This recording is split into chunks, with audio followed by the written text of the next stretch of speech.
అయోధ్య రామ మందిర రూపంలో తయారు చేసిన బంగారు ఉంగరాలు ఆకట్టుకుంటున్నాయి. సూరత్లోని వ్యాపారులు వీటిని తయారు చేశారు. 38 గ్రాముల బరువుతో ఈ ఉంగరాలను తీర్చిదిద్దారు.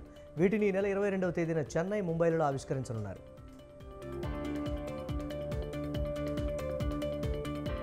తెలంగాణ ప్రభుత్వం కీలక ఉత్తర్వులను జారీ చేసింది. 3 సలహాదారులను నియమిస్తూ ఆదేశాలు ఇచ్చింది. సలహాదారులుగా వేం నరేందర్ రెడ్డి, షబ్బీర్ అలీ, హరకర్ వేణుగోపాల్ను నియమించింది. ఢిల్లీ ప్రత్యేక ప్రతినిధిగా మల్లు రవిని నియమిస్తూ ఆదేశాలు జారీ చేసింది. చంద్రబాబు ఒక చరిత్రహీనుడన్నారు కమలాపురం ఎమ్మెల్యే రవీంద్రనాథ్ రెడ్డి. టీడీపీ హయాంలో లక్షల కోట్లు దిగమింగిన చంద్రబాబు జగన్ గురించి మాట్లాడటం హాస్యాస్పదంగా ఉందంటూ కడపలో వ్యాఖ్యానించారు. కడపలో శంకుస్థాపనలు తప్ప చేసిందేమీ లేదని ఎద్దేవా చేశారు. కాంగ్రెస్ 6 గ్యారంటీల పథకంలో భాగంగా 500 రూపాయల గ్యాస్ సిలిండర్ పథకానికి అందిన దరఖాస్తుల ఆన్లైన్ నమోదు ప్రక్రియ పూర్తయింది. రాష్ట్ర వ్యాప్తంగా ఈ పథకానికి 91,49,838 దరఖాస్తులు అందాయి. రాష్ట్రంలో 89,98,000 రేషన్ కార్డులు ఉండగా అంతకంటే ఎక్కువగా దరఖాస్తులు రావడం గమనార్హం. ఐఏఎస్ అధికారులంతా ఈ నెల 31లోగా తమ స్థిరాస్తుల వివరాలు సమర్పించాలని కేంద్ర సిబ్బంది శిక్షణ వ్యవహారాల శాఖ పేర్కొంది. ఈ మేరకు అన్ని రాష్ట్ర ప్రభుత్వాల సీఎస్లకు లేఖ రాసింది.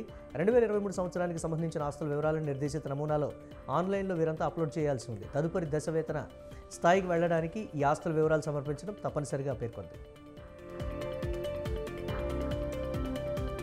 ఈ నెల 22వ తేదీ అయోధ్యలో జరగనున్న శ్రీరాముడి విగ్రహ ప్రాణప్రతిష్ఠ, ఆలయ ప్రారంభోత్సవం సందర్భంగా జిల్లా కేంద్రం జనగామలో పోలీసులు కవాతు నిర్వహించారు. ఎలాంటి అవాంఛనీయ సంఘటనలు జరగకుండా సమస్యాత్మక ప్రాంతాల్లో ర్యాపిడ్ యాక్షన్ ఫోర్స్తో ఈ కార్యక్రమం చేపట్టారు. స్పెషల్ వెల్ఫేర్ పాఠశాల వద్ద ప్రారంభమైన ఈ కవాతు బతుకమ్మ కుంట వరకు సాగింది. నేర నియంత్రణలో విషయంలో సమిష్టిగా సమన్వయంతో ముందుకు సాగాలంటూ సిబ్బందికి దిశానిర్దేశం చేశారు అనంతపురం రేంజ్ డీఐజీ అమ్మిరెడ్డి. నెలవారీ నేర సమీక్షలో భాగంగా తిరుపతి జిల్లా ఎస్పీ పరమేశ్వరరెడ్డితో కలిసి సమావేశం నిర్వహించారు. రాబోయే ఎన్నికలను ఎలాంటి ఒత్తిళ్లకు తలగకుండా నిష్పక్షపాతంగా పనిచేయాలని సూచించారు. ఎన్నికల ట్రబుల్ మాంగర్స్, రౌడీ షీటర్లను బైండ్ ఓవర్ చేయాలని ఆదేశించారు. సంగారెడ్డి జిల్లా పటాన్చెరు పట్టణం గోకుల్ నగర్ కాలనీలో ఎస్బీఐ ఏటీఎంలో చోరీకి యత్నించారు దొంగలు. గుర్తు తెలియని వ్యక్తులు ఏటీఎంలోని వైర్లను కట్ చేసి బ్యాటరీలను దొంగిలిస్తున్న సమయంలో ఏటీఎం నుండి డబ్బులు డ్రా చేయడానికి వచ్చిన వ్యక్తి చూసి పరారయ్యాడు.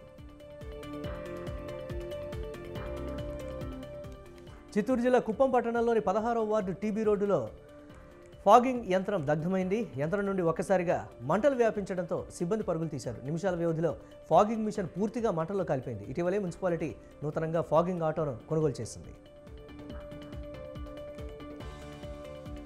బాపట్ల జిల్లా చీరాల దండుబాట పరిసర ప్రాంతాల్లో పోలీసులు కార్డన్ సెర్చ్ నిర్వహించారు. ఓ ఇంట్లో అక్రమంగా నిల్వ ఉంచిన 184 మద్యం క్వార్టర్ బాటిల్స్, ఓ ఫుల్ బాటిల్ను స్వాధీనం చేసుకున్నారు. ఒకరిని అదుపులోకి తీసుకున్నారు.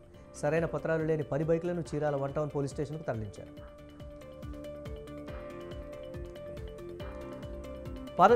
పదవి భార్యలది, పెత్తనం భర్తలది అన్న చందంగా ఉంది సిద్దిపేట మున్సిపాలిటీలోని మహిళా కౌన్సిలర్ల తీరు. సిద్దిపేట మున్సిపాలిటీలోని 12వ వార్డు కౌన్సిలర్ భర్త శ్రీనివాస్ యాదవ్ అక్రమ వసూళ్లే ఇందుకు ఒక ఉదాహరణ.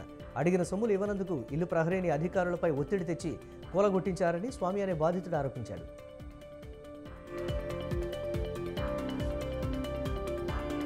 ఇంగ్లాండ్ భారత్ టెస్ట్ మ్యాచ్కు ముందే హైదరాబాద్ రాజీవ్ గాంధీ ఇంటర్నేషనల్ క్రికెట్ స్టేడియాన్ని అందంగా తీర్చిదిద్దారు. ఇంగ్లాండ్ భారత్ టూర్లో భాగంగా 5 టెస్టుల సిరీస్లో మొదటి మ్యాచ్ ఉప్పల్లో జరగనుంది. ఇక ఈ మ్యాచ్ను విద్యార్థులకు ఉచితంగా చూసే అవకాశం కల్పించిన హెచ్సీఏ దేశ సేవ చేస్తున్న ఆర్మీ, నేవీ అధికారులు కూడా ఫ్రీగా మ్యాచ్ చూపిస్తామని పేర్కొంది.